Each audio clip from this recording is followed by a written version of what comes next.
कोई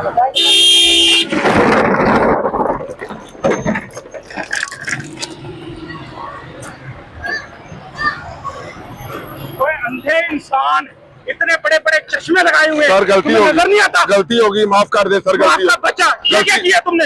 सर गलती होगी, मुझे नजर नहीं आया, आपने अचानक आके सर माफ कर दे, गलती होगी सर। नुकसान कर दिया तुमने मेरा इतना। सर गलती होगी। बाप पड़ेगा नुकसान मेरा। सर मेरा भी इतना नुकसान हो गया है।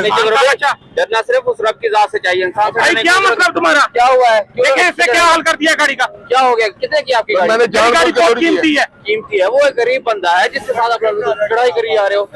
तो मैं क्या करूं भाई? इसको मार इस नुकसान की वजह से मेरा मालिक तो मुझे नौकरी से निकाल देगा। आपकी वजह से उसकी नौकरी चली जाए, आपको अच्छा लगेगा? मैं क्या कर सकता हूँ भाई? अब इसकी नौकरी चली जाएगी। इसने हाल देखो क्या आप किया। उसकी मदद करें, निकाले पैसे, थोड़ी सी उसकी मदद करें। सर मैं गरीब आदमी हूँ, मेरा इतना नुकसान हो गया है। आपको क्या मतलब? देखा? आप उसकी मदद करें, मदद करें थोड़ी सी।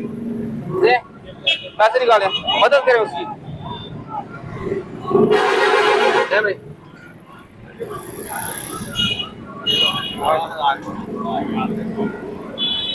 ले भाई। कितने पैसे थे आपने? 15,000 के अंडे थे सर। 15,000, ये 16,000 हो गया। ठीक है, ठीक है। ये बंदा कौन था? पैसे क्यों लिए आपने? यही तो मेरा मालिक था जो आपको दुख भरी कहानी सुना के अपना नुकसान पूरा करके चला गया है।